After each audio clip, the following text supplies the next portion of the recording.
Good morning, ladies. It is, let me double check the time, just about 10:30 on Saturday, October the 20th. And I do apologize. Our last meeting was the 4th, but I went through this trial and I just needed to be alone with the Lord. So we're back on track now. And I re-listened to Testimony Part 3 and told you all the way up until the end of me living with my mother and my father. It came 4 years after, so I'm going to say 1989. My mother passed away September 1989. And it was such a hard time. I did in-home care for my grandmother, but by that time I was well. And I held on to God because I was going to go through now a transition. So I had thought that I would get my children back when the divorce was final, and that wasn't to be. And I was so disappointed, but God had a plan for me. And you may not understand what He's doing in your life at the time, but He begins to unfold it as you walk with Him. So my mother passed away in September, and I left my job. I was working as an assistant for a catering, the Boundary Oak Country Club, and I was the catering manager's assistant, and it was a great job. I loved it, but I left it to do in-home care for my grandmother after my mom died, and God used that because I was going to assume the responsibilities of being in a home. It was going to get me prepared for meeting my husband-to-be. So my mentor and I kind of parted while I was grieving, and I saw that, I needed time to be alone and quiet because my heart was very heavy after losing my mother, and my dad was beside himself. So that went on for about 8 months, and we moved from the house we were in when I lived with them to a rental house in the same town. And my dad would work, and then he would come home, and he started dating, and he met someone. Well, he wanted me to be able to sustain myself, so it was about 8 months, and I looked for a job. And at that time, I had also met someone. He was a businessman, vice president of a very large company. He was single, and he had just become a Christian. And what's interesting is the pastor of the church he went to, that he found and went to it, that pastor had been candidating for that church, and my mom's best friend was hosting he and his wife for a week while he was interviewing and candidating. And I said, "You have helped me so much. Why don't I make a nice dinner and have you over, and you can bring the pastor and his wife?" So what I didn't know, I made a beautiful roast beef dinner and pie and potatoes and gravy and a vegetable. And what I didn't know is that my mom's best friend had told that pastor what I had gone through. Now watch what God was doing. And when the pastor and his wife came over for dinner, he asked me many questions because I wasn't dating. I was caring for my grandmother and my father through the grieving. And he was very impressed that I was a godly woman. because I was young enough, I was 39, and I had men at work that were interested in me. I had other men that had knew me before that were interested, and I was waiting and praying for my ex-husband to see the light. I just believed he would turn around.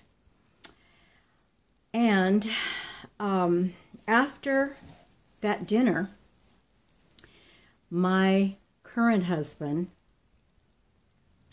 accepted Christ, and he was looking for a church, and he remembered on his way to San Jose, California for work. He was living in Discovery Bay, and on his way to San Jose, he remembered there was a church on the right-hand side of the freeway. So he got off and went into that church, and that pastor, he told the pastor what he did, and that pastor agreed to mentor him. And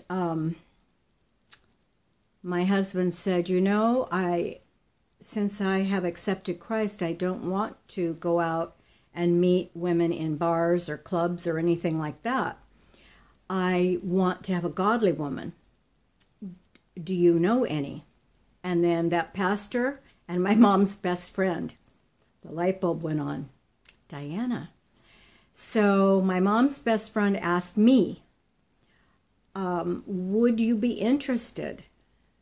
And I said, yes, but not a date. I'll meet him at church.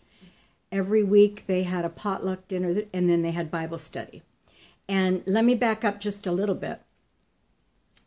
The reason I knew it was over and I didn't have to wait anymore for my ex-husband was the woman who mentored me.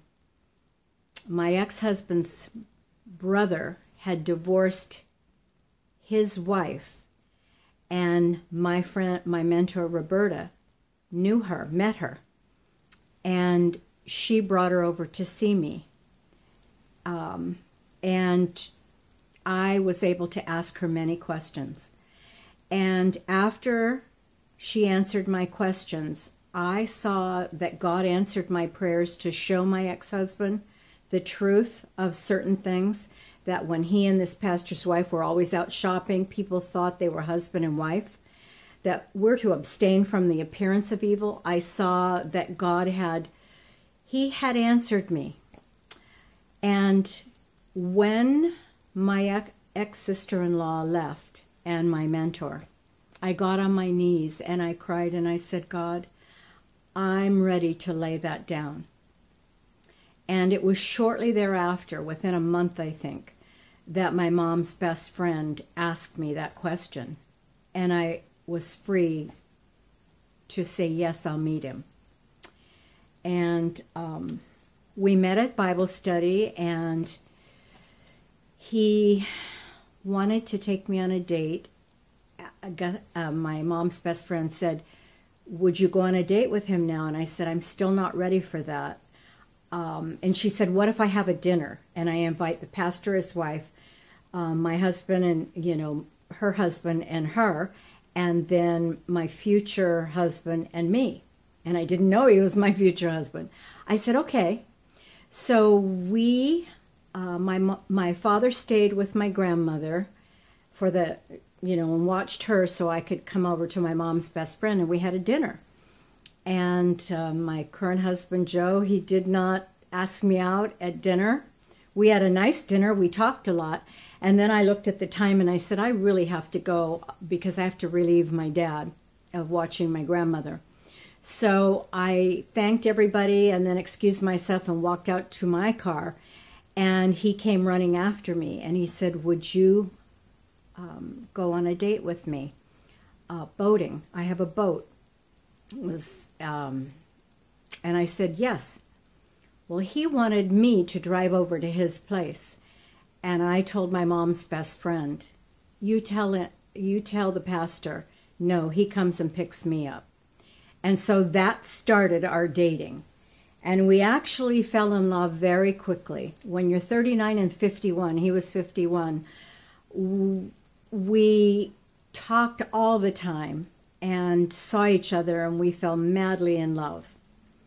And he said to me, all that I have is going to swallow up your poverty, everything that was taken from you. And I mean, I cried when he told me that. And when we were dating, he said, do you have a wrap? And I said, what do you mean? And he said, a mink. And I said, no. And he said, well, we were very serious. We knew we were going to get married. And he said, well, then I'm going to take you after church Sunday, and we're going to go to San Francisco, and we're going to get you a mink, because he had a formal event on a yacht in San Francisco with his company. He was vice president of the company. So we did do that. And another time, he could see I had meager means. I always looked nice, but same clothes I would wear over and over. And so he gave me a card, and then he left at the end of our date. And he gave me a card, and he left, and I opened the card, and he says, now it's your time. And 7 $100 bills fell out of the card, and I started crying. I said, Lord, thank you for this man who loves me. Thank you. He would come and bring roses to me. Then when we married, we got married in Tahoe and had reception at our church. And when we married, I could not believe that I could forget my suffering and I could move forward. But God did it, and he abundantly blessed me. I remember my husband, he called me as we were before we were going to get married, and he said, would you meet me in San Jose? I've picked out the diamond, but I want you to pick out the setting. So I drove and met him, and I mean, he picked out a 2-carat diamond. I thought, do you know what I've been through? I really thought that. It was so like God was washing me with goodness and gifts. He also bought me another diamond ring, 2-carat as well. This was after we got married. He bought me a marquise diamond, 2-carat, for a necklace, gold jewelry, clothing. I could go shopping at Nordstrom, you know, and get things because I had a new life. I had to dress for my new life with him because he was an executive. And I'm telling you,